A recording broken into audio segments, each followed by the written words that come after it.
जी, संग परित्याग मोक्ष है, यह महर्षियों का मंतव्य है।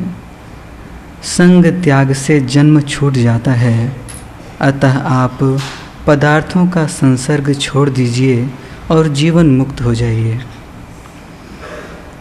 राम जी बोले, हे महामुनि, संग किसे कहते हैं?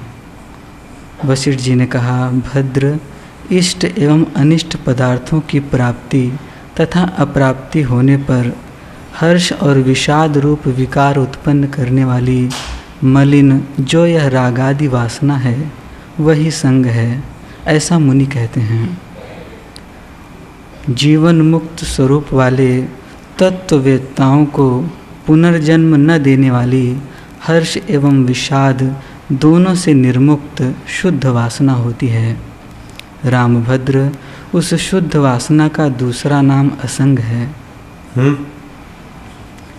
उस शुद्ध वासना का दूसरा नाम असंग है। उस वासना से जो कुछ किया जाता है वह देख लो, संग त्याग अर्थात संसार की वस्तु व्यक्ति आएंगे जाएंगे, मिलेंगे बिछड़ेंगे। ऐसे ही शरीर में कई नए कण आएंगे, कई पुराने जाएंगे और अंत में शरीर बिछड़ जाएगा। तो उससे अपनी आसक्ति करके संग मानने की गलती निकाल दे। ये शरीर मैं हूँ और ये वस्तु मेरी है, ऐसा हर जन्म में बोलते बोलते मर गए। न शरीर अपने साथ चला, न वस्तुएं साथ चली, और बचपन भी साथ में नहीं आया। तो इस प्रकार संग की ममता त्यागने से संग त्याग हो गया। तो ममता तो हो ही जाती है, वो शरीर से ममता हटेगी तो फिर कहीं तो ममता रखेंगे। तो ममता कहीं रखेंगे तो भगवान से रखें, चैतन्य आत्मा से रखें। तो फिर बोलते तुलसी ममता राम से, तुलसी ममता राम से समता सब संसार। जो रोम रोम में रम रहा है चैतन्य आत्मा परमात्मा, उससे ममता रखो, गुरु मंत्र से ममता रखो, इष्ट से ममता रखो और परिस्थितियों में समता रखो। मान अपमान, यश अपयश, अब किसी ने कभी कुछ बोल दिया उसकी गांठ बांध के द्वेष न रखो। द्वेष द्वेषी का ही तबाही करता है।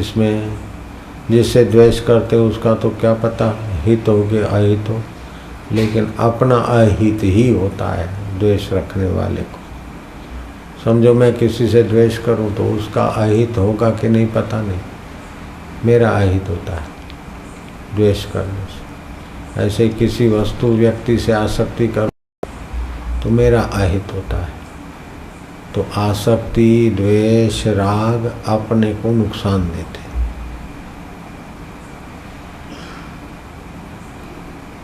जब भी रुलाती तो आसक्ति रुलाती, ममता रुलाती, वासना रुलाती।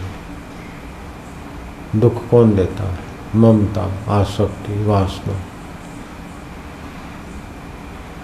मेरो चिंत्यो होत नहीं, हरि को चिंत्यो होए। अपने तरफ से करो कोशिश, लेकिन फिर अनुकूल हो जाए तो उसमें हर्ष मत करो, ठीक है। प्रतिकूल हो जाए तो उसमें शोक नहीं करो, ठीक है। सब गुजर रहा है, सदा रहने वाला प्रभु मेरा है, मैं प्रभु, बस इतना ही ज्ञान। टिक जाओ बस।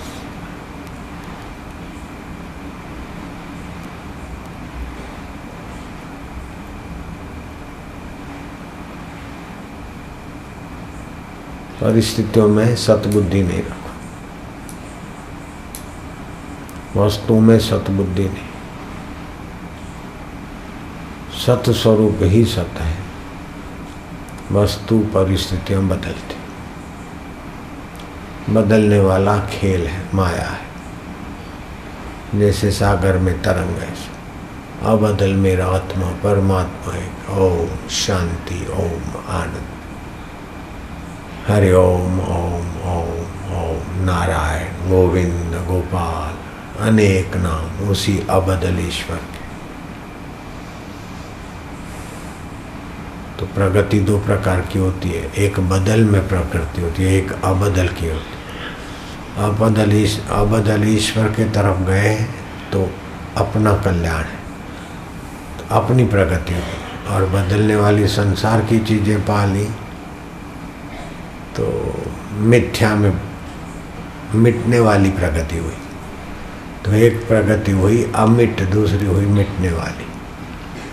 आत्मा परमात्मा के तरफ आए और टिके तो अमिट प्रगति हुई। मौत भी आध्यात्मिक धन नहीं छीन सकता। और धन में प्रगति हो गई, सत्ता में प्रगति हो गई, शरीर में मोटापे प्रगति हो गई, वो तो बीमारी और मौत सब छीन लेगा। तो शरीर की सुविधाएं और यश और धन और मान और कुछ भी मिल गया, ये अपनी प्रगति नहीं हुई, ये मिटने वाले की प्रगति हुई। तो मिटने वाले की शरीर की प्रगति को अपनी प्रगति मानते और अपनी प्रगति का पता नहीं, इसलिए दुख भोग रहे। अपनी प्रगति का पता चल जाए, उसमें टिक जाए, तो शरीर की प्रगति हो तो अहंकार नहीं आएगा। और प्रगति कम होगी, सादा जीवन, तो भी चलेगा। राजा जनक को राज्य वैभव का आसक्ति नहीं, अहंकार नहीं, विकार नहीं। छत्रपति शिवाजी को राज्य भोग की आसक्ति नहीं, अहंकार नहीं, विषय विकार नहीं, क्योंकि अपनी प्रगति आत्मोन्नति किया था। गला डूब व्यवहार में रहने वाला शिवाजी भी राग द्वेष अभिनिवेश देने वाली वस्तुओं को मिथ्या मानते थे, संतों का संग करते थे। अपनी प्रगति कर लिया, साक्षात्कार कर लिया। अपनी प्रगति वास्तविक प्रगति है, शरीर की प्रगति काल्पनिक प्रगति है, भ्रामक प्रगति। और वो कितनी भी प्रगति हो गई, जीव को सुख नहीं मिलता, मन उसका टिकेगा नहीं।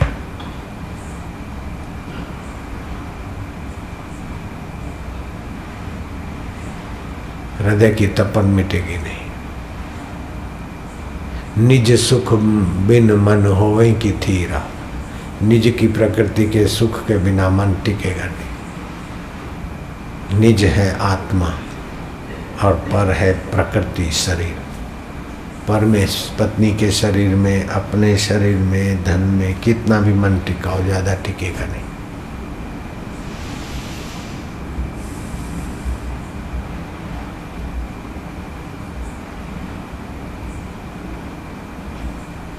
तुलसीदास जी ने दूसरे ढंग जगह पे कहा है, बिनु रघुवीर पद जिय की जरनी न जाई। परमात्मा पद में दृढ़ता स्थिति आए बिना हृदय की तपन वासना नहीं मिटती। और वासना मिटे बिना परमात्मा पद में दृढ़ टिकता नहीं। तो वासना मिटाने का अभ्यास करे और परमात्मा पद में टिकने की प्रीति करे। उधर प्रीति बढ़ाता जाए, उधर से वासना हटाता जाए। तो नाविक नाव को ले जाता है, नाव नाविक को ले भागती। ऐसे ही संसार की अभ्यास करना चाहिए। बातें कम कर दे, विषय विकार कम कर दे, आसक्ति बढ़ाने वाला माहौल कम कर दे। उधर फिर भगवान की भक्ति, भगवान का ज्ञान, भगवत ध्यान, भगवत शांति, भगवत आनंद, ऐसे माहौल को बढ़ाता है तो अंदर का सुख मिलता जाएगा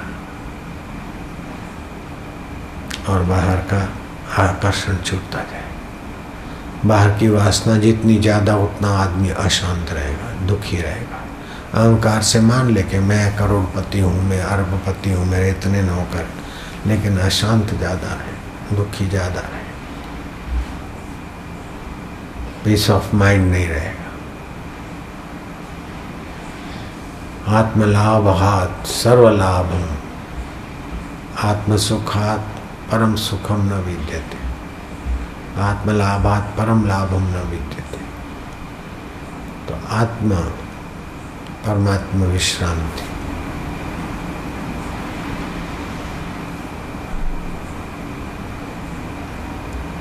ये मिल जाए, ये मिल जाए, मेरे को ये प्रॉब्लम है, ये प्रॉब्लम है। अरे जगत का कुछ भी हो जाएगा, आखिर में तो प्रॉब्लम ही रहते।